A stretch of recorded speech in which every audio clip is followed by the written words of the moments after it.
So we go, huh? Yeah, I'd go. So Squall. Squall is posting the questions. I gonna read them. So Squall cannot win tonight. Best chance ever. Go Squall. Question number 1. What's the Fimbul Airbike's VWAP? I don't even know that. I don't even know that.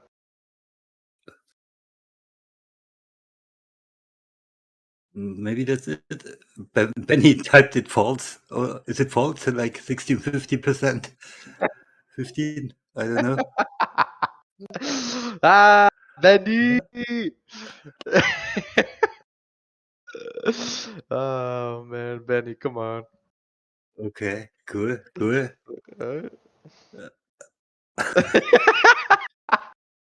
No. what's up, Dude. Newt? Looks like Dude. Bar got that one. Buddy. Hey guys. Bar. I'm butchering Yeah, that name. you should join the quiz, Sask. It's a big chance. Squall is hosting the quiz. Skull is hosting the quiz, man. Finally, everything's in order Finally, now. yeah. Go for it. Round 2.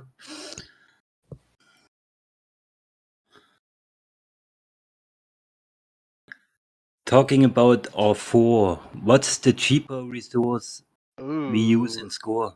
Food. That was quick. Also, for those of you Food. just joining, there is an Atlas quiz going on in the Atlas Brew text channel. Winner gets a Fimble Air bike. This is Cool, awesome, man. Now Skull can't win, man. That's best. So, okay, we got St. Just and who was the first one? Barra, huh? Bear. I don't know. Let's Okay, go. question number 3. Jump in. Okay, Squall has a question number 3 would be hang on, copy, paste. What's the type of damage element the first ever shared SR weapon does have? I don't even know these questions. What are these questions? Okay. The pistol that we showed. It's not the right answer yet. The damage type. Squall has the hard questions there. Dude, this is dude. All right, there we go. Barry got it. Oh, Barra, Barra is in the lead. Barra is in the lead. That was a tough one. Yeah. Yo, Benny. Not bad. Benny's raging. Oh, Benny, it's okay, man. He thought he had a chance now, but no. Okay, question number 4. How much time do you need to lock your polis to have a voting power equal to your number of polis locked? Oh my god, what is this? How much? Big brains. Sheldon got it. Which one is this, ODV? Who got it? 6 months. Sheldon got it, yeah. 6 months. Sheldon? Okay, I didn't knew that. It's Shame crazy. on you, old VB. Okay, before we on get you. to the last question, so Body has 2, Saint Just has 1, Sheldon has 1. So there's an opportunity. Yeah. Last question. Chance to catch up to Barra. It's a Sask question again, and it's about what are the name of the Punjab or the Punjab siblings adventuring with Van in the depths of Jerio. Whoa. What? Oh my god. Shame on you all. Yeah. Shame on you all. Shame on them.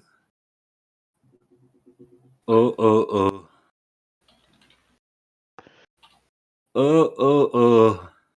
Oh my god, no one's reading my words. I'm You're gonna all cry. fired, guys. Everybody's getting banned now from Sask. Oh my god. All fired. Oh my god. No oh man. Oh, they're even asking for Oh gifts. my Oh, god. wow. Oh All my right. god. Holy shit, this is nasty. This is a Oh, shame. I'll should stop I writing paste the those. Medium link now? But oh my god.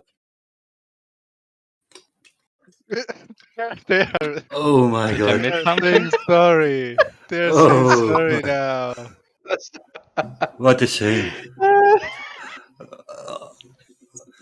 Well, Archetype, if that was nobody fine. types the Like answer, this is we never fine. have a quiz again.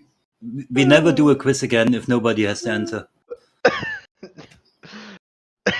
It's okay. Finally.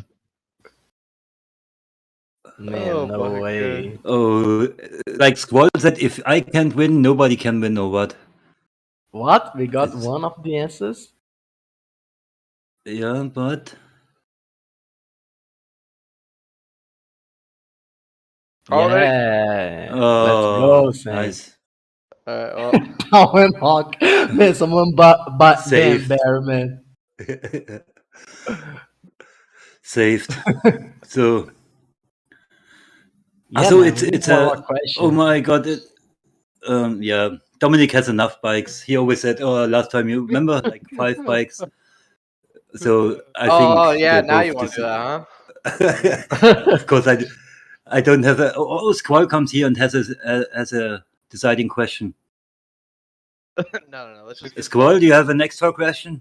no. Let's give the top two a bite. Okay, two. Let's get a start. Okay, 2 bikes. Okay, guys, let's go geografting. Zesk, Dom, Santi, take over. Will be fantastic tonight. See you later, guys. Thank you, Thank you, VB. DVB. Thank you, sir. Oh my god, I'm actually hyped for today. Finally talk about screen combat. This is a good day. I'm happy. How are you guys feeling today? I'm feeling really good, Jose, not gonna lie. I'm feeling really good. A bit tired, there's a lot going on, but feeling good about this conversation. Just I have Yeah, my black coffee here, which is very powerful, and I'm ready to start, man. man, I almost sent the Brew chat the text that I just sent you about those two sent you.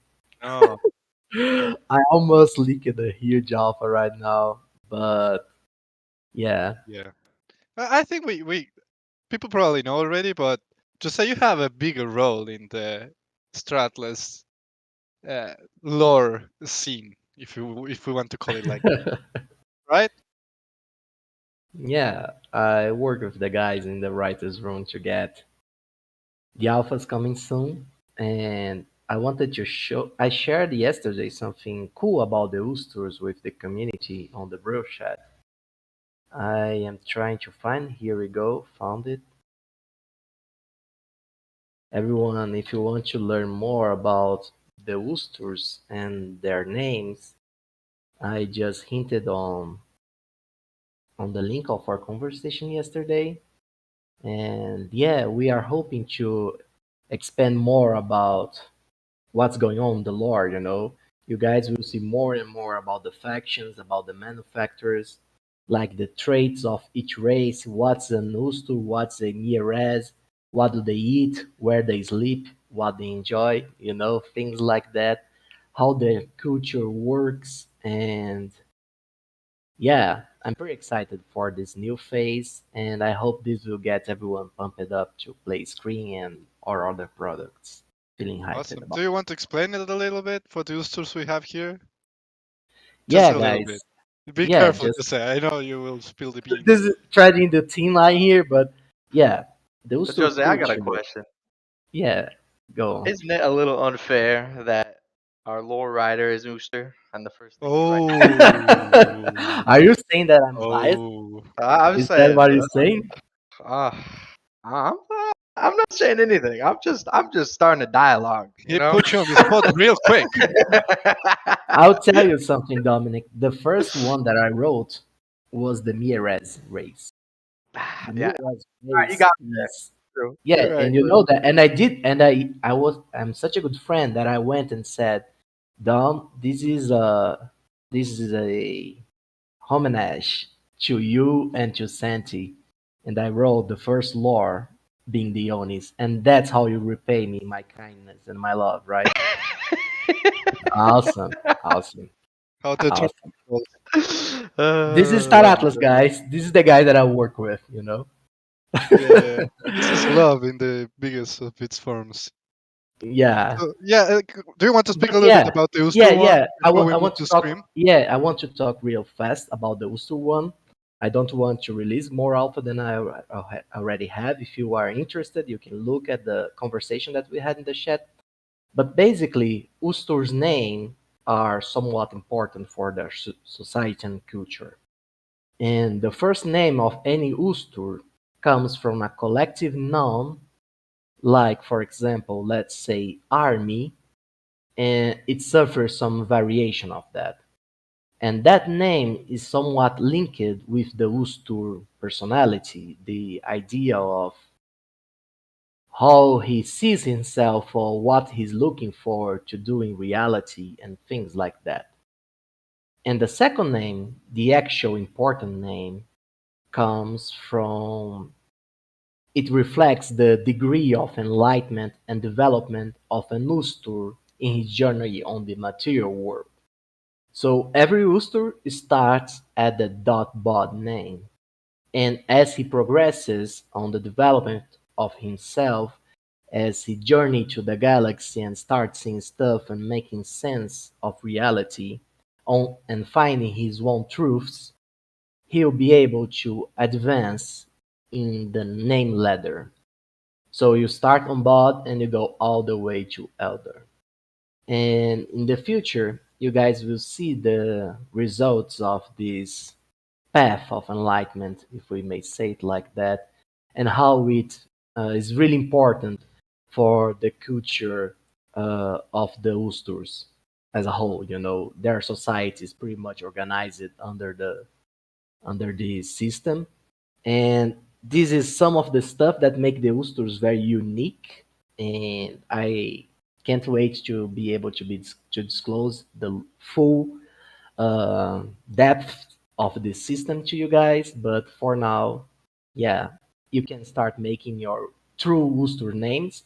This is something that an Ooster would tell another Ooster when they first met, but this is something very particular to their culture. Of course, an Ooster can have any name he wants, but they keep this name as something very important for him, and he shares to his close friends. And yeah, that's all I'm going to say today before I Oh start. man, that's awesome. That's awesome. I'm Yeah, sure I see Jal from Chimera already changed his name to Dot Dur.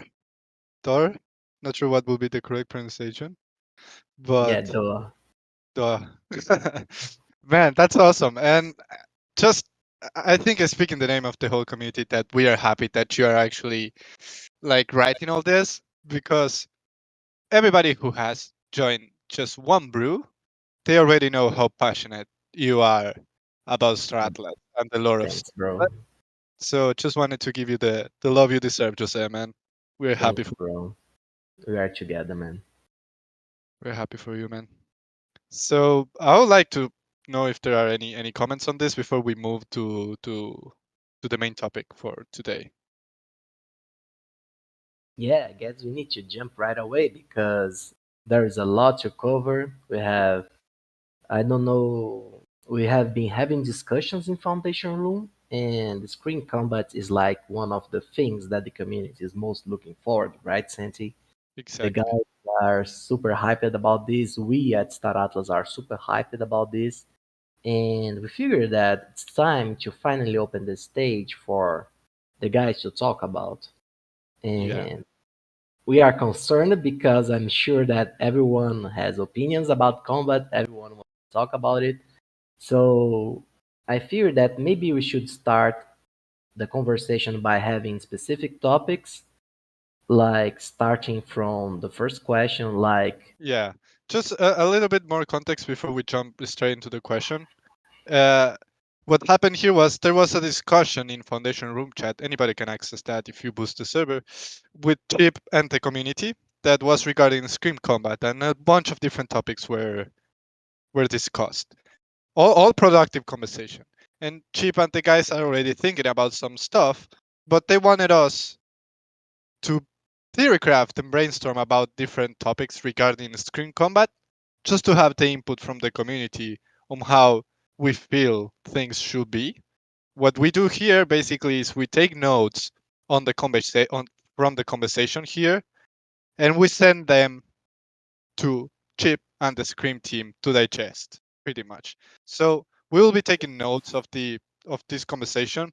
I want to be very clear that this is all theory crafting.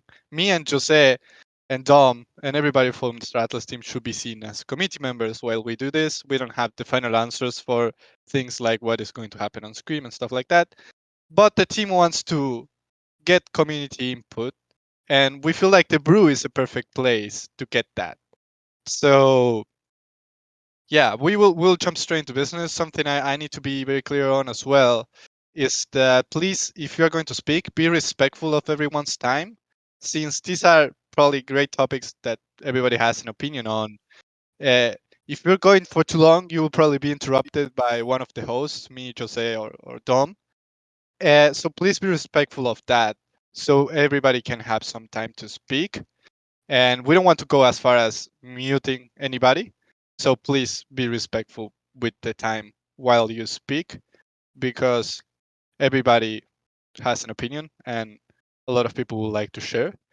So going back to the topic, we reached out to Chip and said, Chip, give us a few topics that you guys are working on that should be where you feel like community input and conversation and theory craft could be valuable.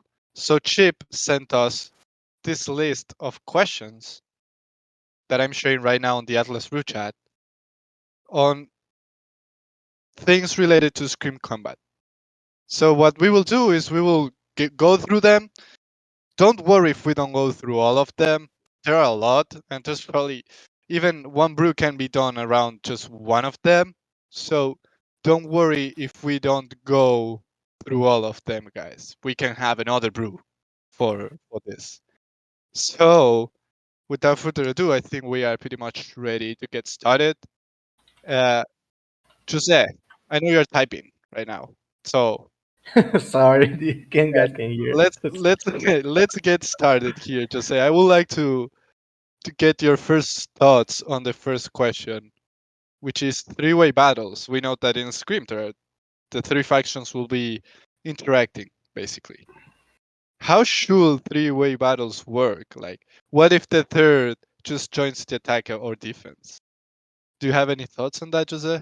Man, this I is throw you under the bus, like yeah, literally. yeah, and this is actually one of the hardest questions Yes. in in the system, right? But I feel that my answer to that was that there is a they should join the attackers, like by default. And Okay. why? Because we have the star basis system, right? And the star basis system is the heart of Screen, and it's actually the most important structure in the logic of the system. And the star bases are actually what enables the planets to be mined and the system to be controlled. So if there is a three-way battle inside a star system that has a star base, I feel that both factions that are in the system would be cooperating to attack them, because this would enable the star base to be destroyed and would allow for a new order to be placed, or a new structure that would allow one of the winning factions to finish fighting it off among them and creating their own star base. So I feel that this would also make defense harder and would require the factions to be more wise on placing star bases across space, because at any point they could suffer from a joint attack if they are too far away from their supply lines, if their armies are too spread, I think this would bring more equilibrium and overall make it more tactic for factions to deploy new star bases and things like that. But just my two atlas. I think it makes sense, man, what you're saying. But who will own the starbase once it's conquered if it was attacked by two factions? Man, this is actually another great question, and I feel that it should just be destroyed, you know? Okay. Yeah, let's go. I want, chaos, man. You need to Yeah. rebuild, and once again, this make the combats more meaningful and the defense of star bases actually more critical overall, like if the star base just exchanged hands, I feel that Yeah. wouldn't be so much incentive for the factions to defend them. They would think, oh, we can just grab it later when we want. But if the starbase is destroyed, man, this is an investment of time and resources and Atlas that's going down the hole. Yeah. And probably the team that will conquer and create a new starbase will be the team, like the faction that it's better positioned in terms of resources and that pipeline that they need to build to Exactly. build a new starbase. I think Exactly. I would like the thoughts from community members. Let's get this conversation started. What do you think, guys, about what we just said? Let's see. Let's hear.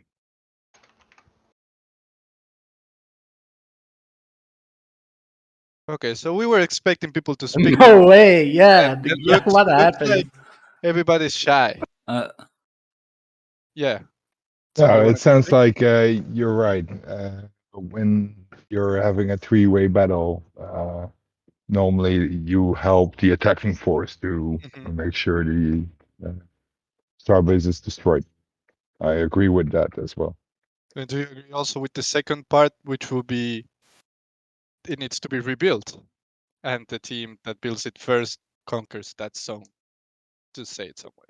Yeah, of course. Like you cannot destroy a building and then expect it to be fully back up and running when as soon as you are controlling it. So yeah, that you have to invest new resources. Like it doesn't have to be completely destroyed, but fixable. Yeah. Yeah, I like that. I like that. It I adds a would, lot of. What Yeah, just about like I'm not. I agree with the second part also. Like I like the total destruction and then rebuild like from scratch. It's always good, like burning mechanism. I'm not sure about the first part. Like with the freeway battles. I mean, like for example, if you have a kind of a treaty between two factions and you say we're gonna help you out, guys, to keep the balance. Maybe it would be nice if you could choose to join or what side you join. Defense or offense. I'm not really sure. I guess more only always at joining the attack side is kind of yeah gives more fun, but I'm not really sure. Maybe like joining the defense wouldn't be bad either. I'm not Whichever decided on that one. sides pays the most, I would say, or you have most of your friends in. what about Exactly. sorry, go ahead. No, I no, was go. just, I was just gonna say, what about locking a starbase battle to only two factions, like the defender and the attacker? Mm, yeah, I feel this could be, I don't know, even exploited, like if, I don't know, we have multi-faction guilds and they have members on two fronts and they lock the battle between those two factions and this doesn't allow a third faction to come. Yeah, I but feel that could happen just the same with three factions being able to battle, right? Because the yeah, faction guilds are in all three factions, so they could lock a battle in with just themselves. yeah, but this way it makes it a little harder, because anyone from the three factions, even if it's from another deck, can come and attack the base. I feel that the more incentive we have to bases being attacked, the best for the overall ecosystem of the game. And I was thinking about what VB just said, and I felt that if you want to defend a star base, being a third faction, you can go to the neighboring star systems and attack the attacking faction on their supply roads or on when they are sending their fleets to the system that holds the star base. Because we need to understand that movement is So yeah, something that's crucial as interesting. well. I wanted to ask it. So, if there's a battle in the system for the starbase, there is no other battles in the same system. Basically, that's what you Yeah, said. in my design, yes, in this current design, yeah, the battle revolves around the starbase, and everyone who is there and engage in battle will be engaging in this battle to preserve or to attack the starbase. And if you want to defend the starbase, you can go to the system that they will need to warp from to get the starbase system, and you attack them there, So you are helping the defenders indirectly in this regard. And wouldn't it be valuable to join the But defense as well if in you that place? Because just imagine it may be for a faction more beneficial to defend a starbase owned for another faction in terms of a strategy. So they may want to join the defense instead of the attack. Yeah, for example, if you have DACs that have neighboring star system or star bases, they can have a non-aggression pact informally, and they wouldn't let a third faction goes across and try to attack one another. They would hit the other faction that attacks. But this kind of agreement is something that will be very hard on screen, and it will require some sort of guilds coordination and Yeah, things like that. maybe it's without agreement, maybe you just want the other faction not getting too big or something, like if they dominant and then you think, oh, it's better for us to help out the other faction, because otherwise the attacking faction would get too strong or too big. Yeah, exactly. yeah, And yeah, I feel how the more support we can give to attackers to, incentivize them to attack and to prevent like billions of starbase in day two, I think the healthier it will be for the system, you know? Yeah. depends on how big the system is, I would say, but yeah. Yeah, and Yes. there's an interesting conversation as well. Like Benny Yeah. just said, why join the battle? Wait until the attacker or defender has won the battle and at its weakest point and attack the weaker survivor in full force. That could be very interesting. For example, if there's a battle going on and there's an attacker who has like the supply chain working good, you can destroy the supply, and then once the starbase is destroyed, you build your own. I don't know. I'm just theory crafting Yeah, it. and I love this. I think this is going to happen 100%. Like, this will Yeah, be bread and butter of Star Atlas battles in screen. yeah, exactly, exactly. Well, I think there should be some kind or of a cooldown timer. Like if you just won the space it again or something like that. I don't know. That kind Why of is ruins it that? a little bit because Yeah, it's pretty strategic to you need to have a continuous army there and not like rely on a safe zone or whatever when you're building. No, but yeah, 15 minutes cooldown to get defenses back up because you boost the shield or something like that to keep enemies out for 15 minutes to Yeah, but that's up. kind of what you have to plan ahead of the attack. I mean, you need to have the backup ready, right? If not, that's Yes, just poor planning. yeah, true, and we'll but have. Yeah, I yeah. guess. I Yeah, think I that. also think like the other factions would need to know that you plan the attack, and depending on the map, which is also interesting, maybe it's just a system between two factions. So for another faction, it would be really difficult to supply a starbase over there. I feel that the more we can make it real, feel like a real battle, like without forced cooldowns or things like that, the better. Like, for example, if you have just defended your base and man, you need to have repair ships with you to get the base in shape as soon as possible. You need to have troops to keep the enemies outside of the system and things like that. I feel that the more that we can have this strategic thinking enforced and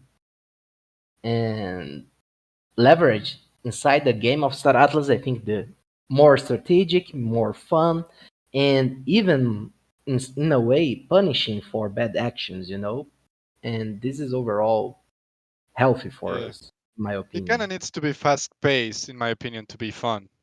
Yeah. So yeah, I just posted a poll in the Atlas Brew chat. You need to react if you're in favor of against a cooldown once a starbase is destroyed. You can check it in the Atlas Brew. Scroll up a little bit, and you can vote. So far, it's against cooldown winning by a lot.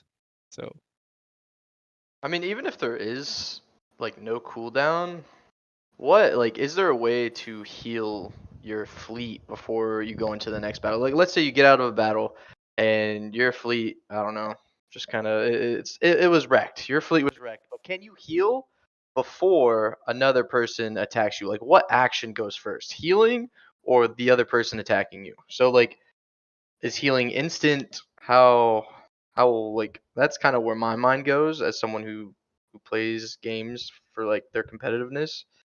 Like, yeah, repair. Sorry, Whiteman. you got killed.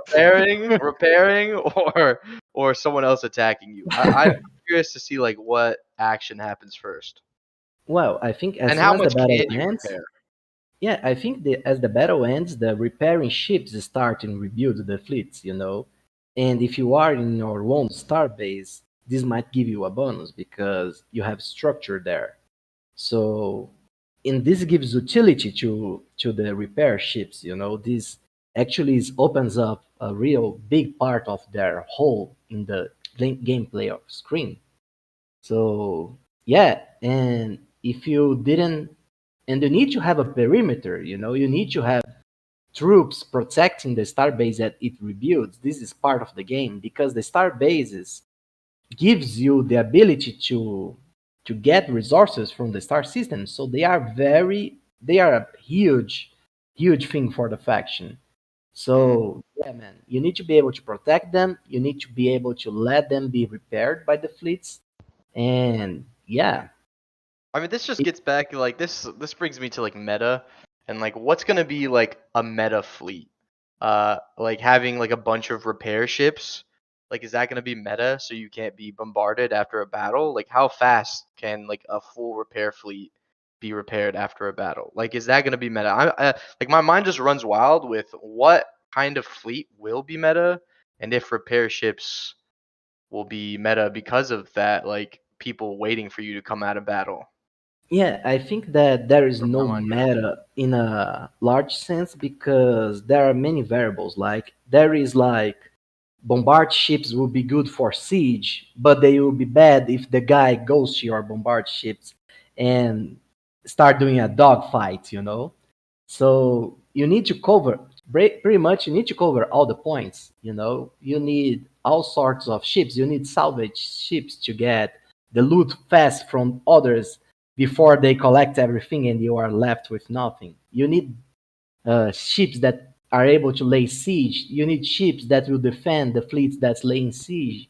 You need repair ships to keep the fleet going and the starbase going. So yeah, man, that's what makes Scream interesting. It's because everything has a function, everything has utility, and it takes the strategic thinking to another level. But that's the thing with competitive games is in a perfect world, yes, every ship has its function and you should have one of each ship because that just makes sense. But in reality with gaming, a lot of the time there's like a broken like role or something. And what if that broken role is repair? And you like have a fleet of 10% fighter ships, 90% repair ships. Like, what if that's meta? What if like you never know? Like That seriously, would be fun. something can be completely broken because that's just how like competitive games work. And the community is gonna find like some crazy meta, and they're going to abuse it until like either gets nerfed or buffed or whatever until the meta kind of switches up. But in a perfect world, like you said, like every ship should have its role, and a fleet should have like every role because it just makes sense. But I think in reality, I think when Scream comes out, I think there's gonna be some sort of like meta fleet that everyone's gonna use. Not everyone's gonna use, but I will say that there's probably gonna be like a meta kind of team fleet formation kind of going into things. I'm just curious as to how Yeah, that's going to work. I'm getting a little off topic, but that's kind of where my mind goes as like competitive gamer on how these battles are going to work when talking about battles and how the meta is going to look like. It's interesting stuff. I'm really excited. yeah, man. Me too. Yeah, I love the discussion. I'm loving it. But let's go back to the main question for this. Like, it was three-way battles. How should they work? Like, let's post a poll. Like, should the third faction join the attack, defense, or be able to join both Both. in the I poll? think both. Yeah. Definitely both. Because if there is one dominant faction and it's attacking the second faction, the third faction might want to hop in on defense just to block the dominant faction from taking more. So yeah, you have to be able to join on both. Just Yeah, posted the poll. Wow. Yeah, I think both is winning. I feel that, for example, in this scenario that you just described, I think that the worst case scenario for any faction in Star Atlas is to be against the other two. Because the main reason for that is that this will make you having to fight in two different fronts and spreading your faction and guilds team across different star systems. So, man, I feel that the case of one faction being able to overrule or overwhelm the other two in a way that it starts to get so big that allows them to that. I don't know. I feel that we won't be seeing that. Of course, I can be 100% wrong, but the game design does not incentivize this kind of behavior. Yeah. No, but it can be sector based or some. Yeah, it doesn't have to be the complete Oh, I universe you're see. controlling, but yeah, sector based controlling is And possible. yeah, I I also see it more from a strategic point. Like at some times you don't want to take a certain faction region close to your border or something, and then you think, okay, it's better we help the others out there because otherwise our border to the other faction would get bigger, and we something like that. Also for the role for mercenary, if they come across a battle and the highest player wants to hire them, they have to be able to join any. Oh, I this also is think something It's also cool. all relative because if you come in as the third party and you're attacking someone, you've then created a defender. So it's just depending on what side of the coin you're looking at. I Yeah, also that makes sense. depends on when the third party joins the battle. So like if it's a three-way battle from the start, obviously it should be kind of even between all the fleets and stuff. But let's say like there's the Mud faction fighting an Oni fleet, and an Ooster fleet comes in like halfway through the battle. They should, in my opinion, 100% have the advantage because this is just competitive gaming like 101 and battle royales is when you third party two parties fighting each other, you should have the advantage. They're weak fighting each other. So that's kind of another way that my brain goes is in a three-way battle, if someone comes in late and third parties, they should have some sort of advantage. Yeah, man. I don't know. I feel that Hmm. we What focusing what do on. you yeah, Sorry. what would be an advantage? Like give an example. The advantage is that they've come into battle fresh after people have been already fighting. That's it. Exactly, yeah. Exactly. So Hmm. the inherent advantage is like two fleets have already been fighting. They're at like 50% like capacity at this point. And Yeah. someone's coming in hot, fresh. Like that coming in like hot, fresh fleet should be able to kind of hold their own better than these kind of damaged fleets that have been fighting against each other. Yeah, And the man. size, I would say. I don't know if I agree with the way you worded it, but in a sense, yes.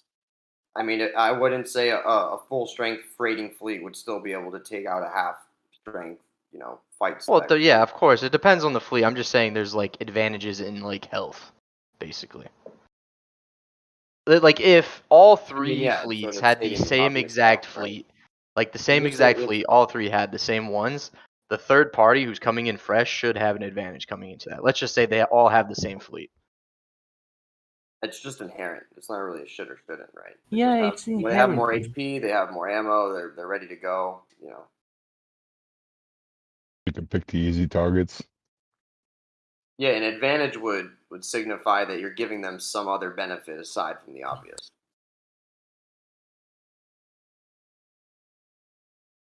Yeah, I feel Yeah. that we should leave it like, as you guys just said, like it's the benefits of arriving late that everyone has already depleted most of their resources and you just attack, you know. And if we don't incentivize attack in a way, everyone will be waiting to use this strategy, you know, to be the third one to come. So that's why I feel that maybe we should focus on making attack more, yeah, reward. Well, the defending fleets also will bring reinforcements at some point, you know. So it's gonna be Yeah. like constant battles on some systems, I think, especially in the middle, you know, like high contested areas, you know, where all three factions have access to. So these gonna be like very contested. Yeah, I feel that maybe like stage 4, tier 4 uh, star bases would be like maybe days of battle to conquer them, right? Because there will be reinforcements, the attackers will send reinforcements, the third faction will come and do their thing in the middle of the stuff, you know? So, yeah, man, this will be many battlefronts going on at the same time, and the factions having to think how they will spread their resources in order to break the equilibrium and manage to conquer an area of the space. And on something like that, you could get into an economic analysis of whether or not days of battling is even worth conquering that star system. The losses Absolutely. and costs of the ship repairs, what are you really going to get out of it after all of that? Absolutely. And especially if you don't feel confident that you can hold the system after it, you know? Actually, what I'm scared of is like the organizing, you know, like at that point you have a big battle and then the other faction sees it and then probably attacks on the other side of the map, one of you, and then you have to defend and attack at the same time. So it's gonna take a lot of coordination from the faction. So that's gonna be very interesting to see. Yeah, that's why we always say that the heart of Star Atlas are the decks and the guilds, because they are the bridge, right, between all these chaos. They are like a resemblance of order, of planning, of strategy. That's why being a guild in some way can be advantage because, for example, you can coordinate with your guild that you guys will be the responsibles for defending a certain sector of space for the faction, you know, and things like that. Yeah, exactly, man. Exactly. Coordination is going to be key. We always say that for Scream, and I feel like most of the people know already, but the faction that is best coordinating itself with resources, when to attack, how to attack, and all that, it's going to have a huge advantage. Huge advantage. That's why we see councils forming like the Ooster one. It's very interesting to see. Very interesting. So we have another topic that we can theorycraft about. I think we covered like the. Let me post the questions again, but I feel like we just covered the first three. Let me post the questions again. But yeah, I'm feeling really good about this conversation. Not sure about you guys, but I'm really enjoying it, and I'm sure we. Yeah, somebody asked on Foundation Room if we are going to share the notes that we take, and we can do that. If you guys feel it's valuable, we can absolutely share the notes we take. So, yeah. Let's go to the next question since I feel we covered the first three, which we can decide which one we want to to tackle. But I think we can speak about the formula for loyalty points earnings. Should they be based on damage dealt and damage received? That's an interesting question. How should the formula for loyalty points be? Or should it work? As always, I like to throw Jose under the bus. Jose, do you have any thoughts? Yeah, man. I think that the logic of loyalty points are like if you can envision yourself being a war and your relevance to the outcome of the battle, of your faction progress, these kinds of things will be the reflection in LP points, in loyalty points. So I think that we need a system that is able to capture how efficient and how, let us say, how relevant you were to your faction on that period of time. And damage dealt, damage received, like resources that you brought to the star base, uh, how much repair you did to star bases, and things like that are a good measure of how you are helping the overall faction effort in the galaxy.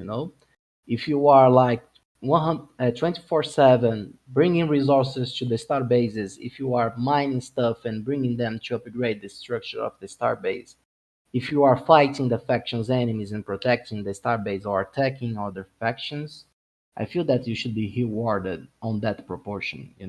I feel that this is a good start for LP points. And Yeah, maybe, sense. sorry, Yeah, just to add maybe this last comment, the- if you maybe you are part of a big objective, like you are at the time where a star base was destroyed, you get a fixed bonus, maybe not a big thing, but something that reflects a big event that you were part of. Sorry, please go on. Yeah, I think Bomber was speaking. yeah, I was saying actions of merit, like similar to what you would receive in a war now.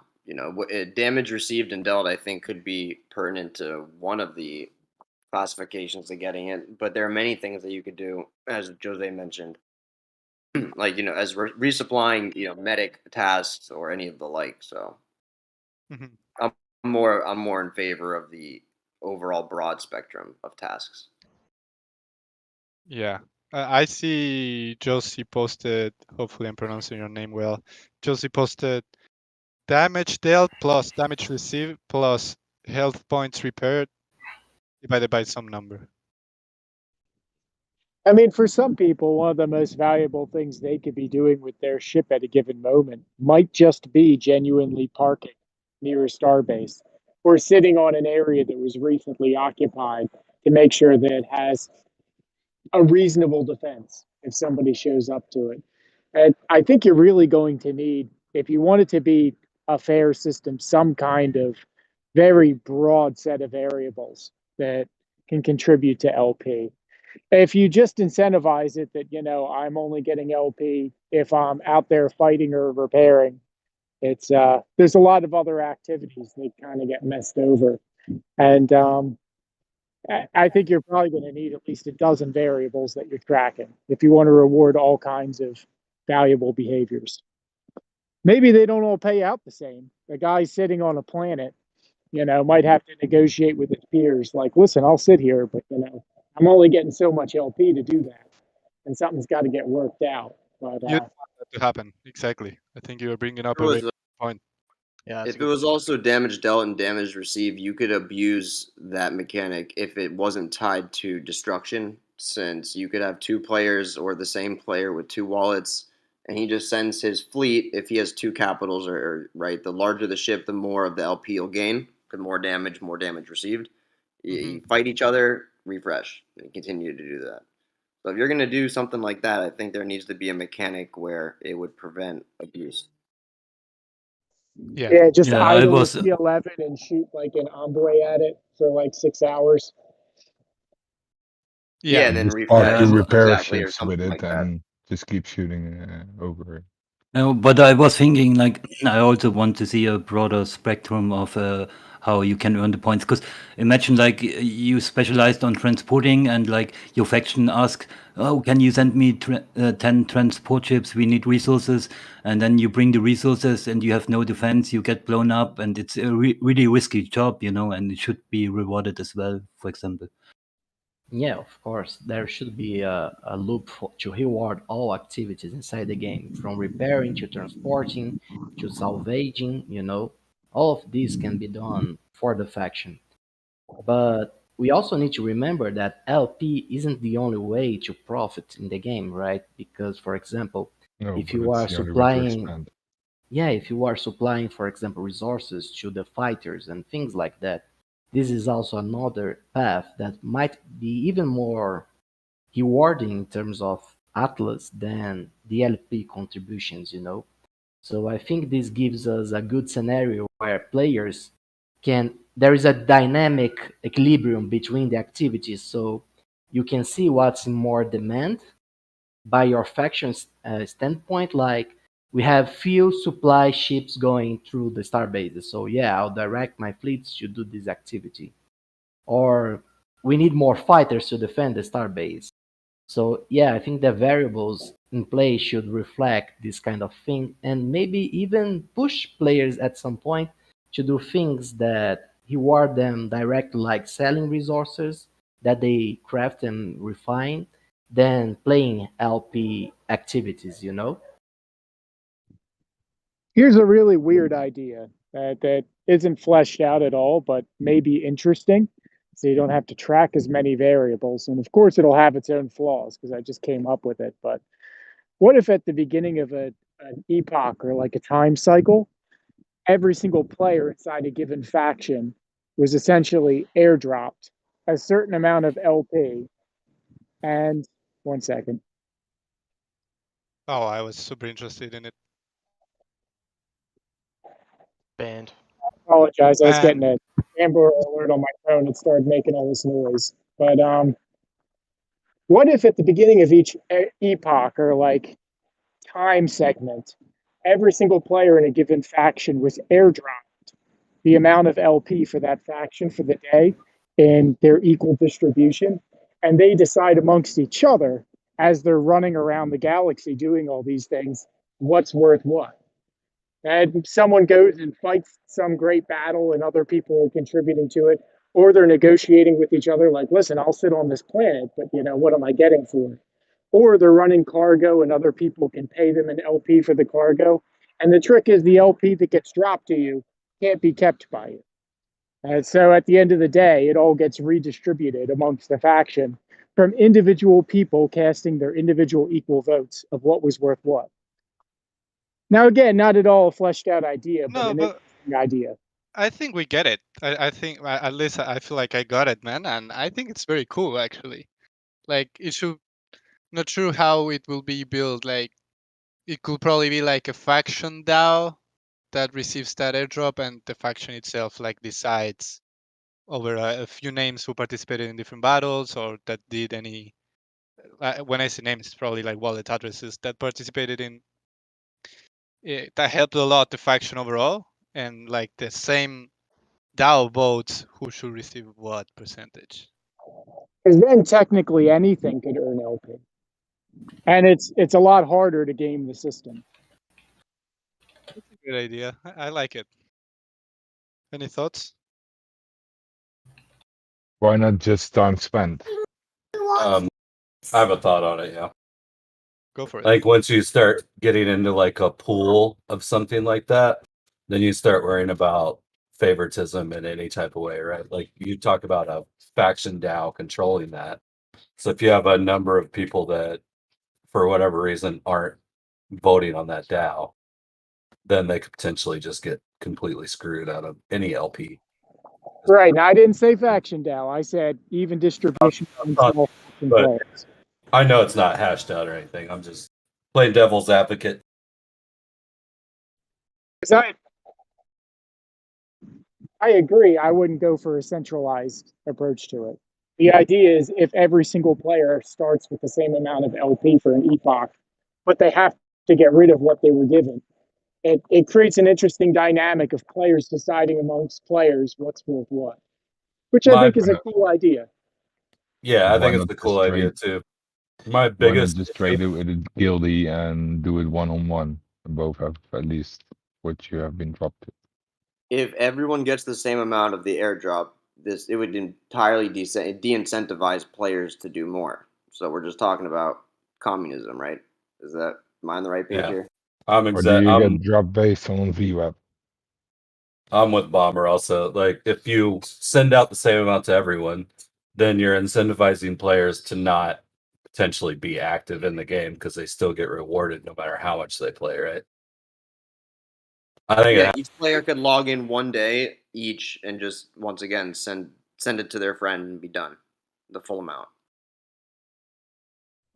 It's true, but since that's only one player's share of a big giant thing evenly distributed, that amount would be practically jacked. It wouldn't be anywhere near the equivalent of actively engaging in the game and trying to win LP and negotiating with other players on missions, etc. I think it will be a lot of people in the game. Humans are lazy as fuck. If they can do something easier, they will. And if given the option of logging in and trading amongst you and your friend or two of your own wallets, I think a lot of players would do that. So then we're back to automatic in-game mechanics, which, inherently probably will get gamed at some point, but you're going to need a good chunk of variables. You can't do it as simply as damage or repair. It's got to be like a dozen things. Yeah, I agree with you too, Signal, on that. I don't know. I think it has good weight behind it, but there's also a lot of issues that come with something like that too. So it's tough. Depends a bit on the gameplay we get end screen, on how far and how deep the gameplay is, basically. I know I don't want to get the same amount of points when I'm playing like 18 hours a day that somebody that plays 15 minutes a day gets, I don't think that's fair. Right. And it was just a 2-second idea that popped into my head. I just wanted to spitball it with the group. No, I think it's great. It's what we're here for, right? Yeah. I just posted a poll just to discuss on this idea if the LPs should have some sort of players voting or it should be all game mechanics integrated. When I say game mechanics, I mean smart contracts in this case, of course. Because no matter what, there's a fixed amount of LP emissions, right? I mean, it's on a curve. A faction will only emit so much in a day. So no matter what, it's going to be capped by who contributed the most in that day. The goal isn't necessarily just to do a bunch, it's to do more than the next guy, it seems, is the model. But yeah, since the voting clearly goes to game mechanics integrated, I think what should be defined is what behaviors kind of like in-game should be rewarded with LPs. I think we all agree, for example, damage dealt, damage received, and repairing.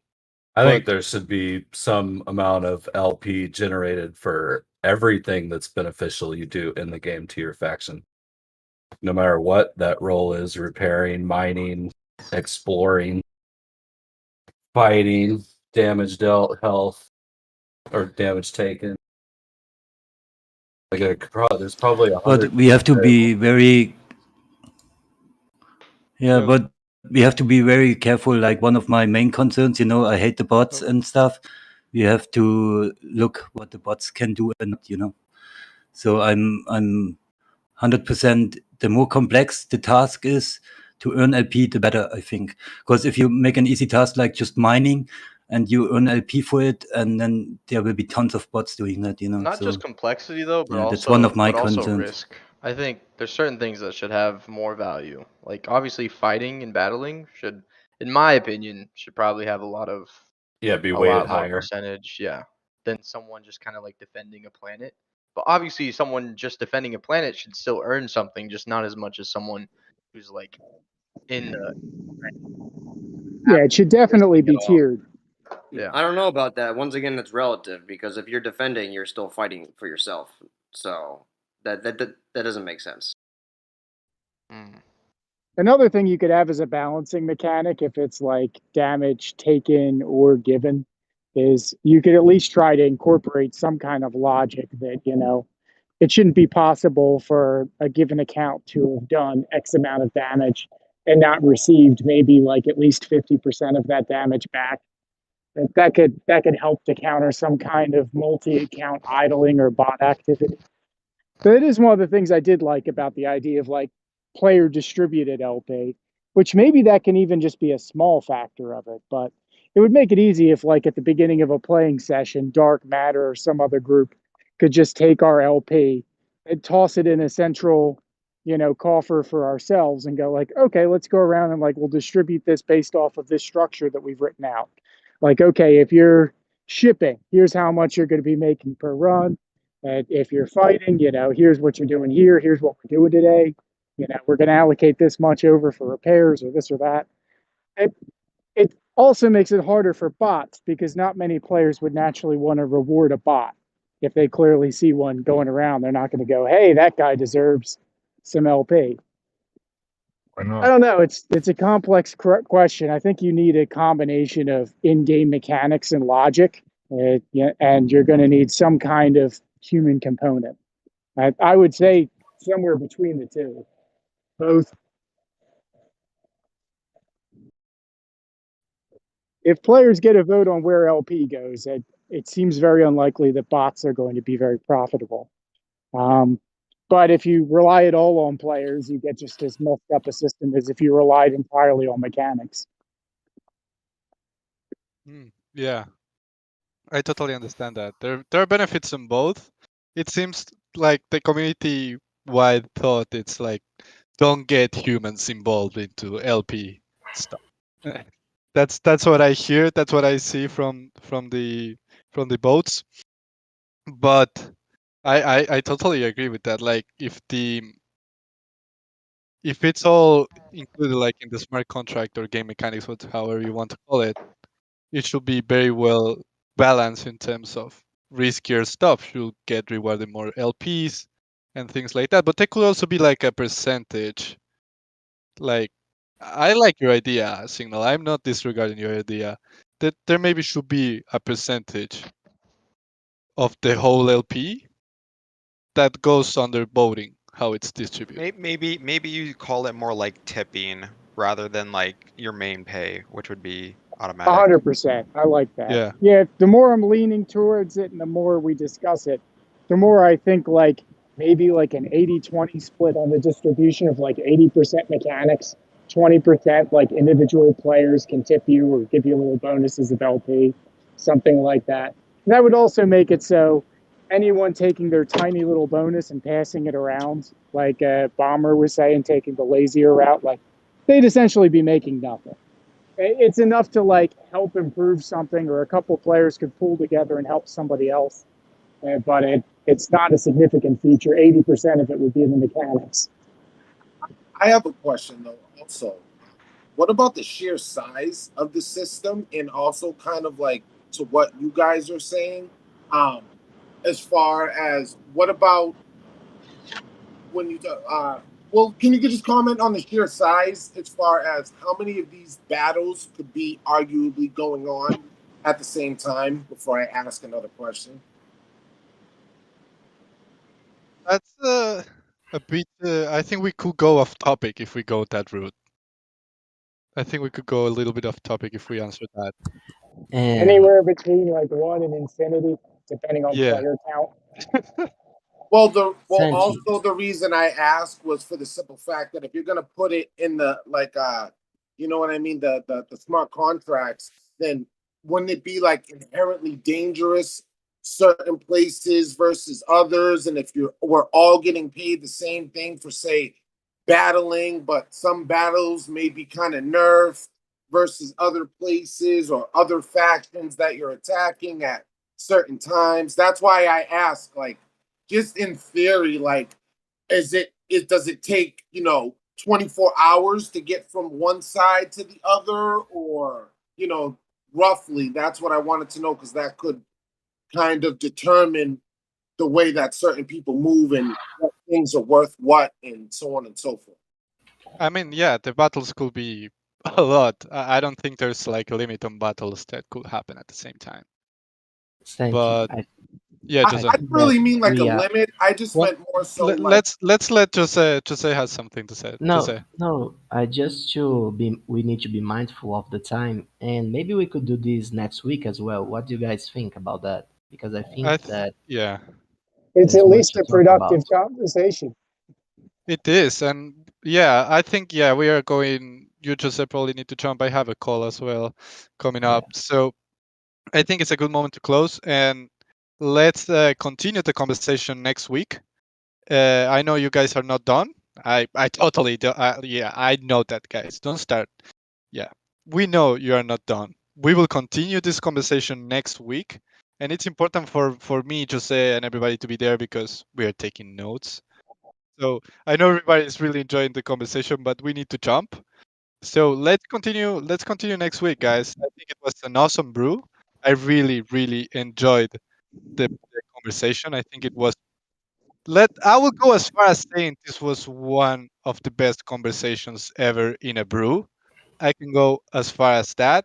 And I'm sure that this is not only valuable for theory crafting for us in community, but it will also be valuable for the people building Scream, Mo, like everybody on the Scream team. So once we will probably need to digest this a little bit. We took some notes in while we were live, but we probably need to listen to the recording and take more detailed notes. And we will be sharing the notes with you guys before sending that to the team. So if we have something wrong or anything like that, we can check that before sending to the team. So yeah, give us some time for that. The notes will be posted in the Atlas Brew chat, and we will probably pin that so everybody can take a look and don't forget about it. So yeah, guys, awesome conversations. Feel free to stay after we close, but don't start theory crafting without us about other topics, guys. We are watching you. Wait until the next brew. Okay. Next Thank you brew is guys in for. showroom, right? Oh man, you put me on a difficult spot. No answer. It's, No answer it's for gonna that. be No on Monty's comments. No O-Pod comments. in the showroom. No comments. No comments. No comments. Trying to keep All our right. jobs here. And yeah, so yeah, guys, thank you so much for this brew. It was an awesome conversation. We will be continuing in the next one. Don't theory craft without us, or we will be jealous and we will be mad. So save your comments for the next one. And thank you, Jose. Thank you, Dom. Thank you, everybody who joined. This was the Atlas Brew number 28. And power to the people, guys. And stick to the man. See ya, guys. To the Bye bye. man. See you guys.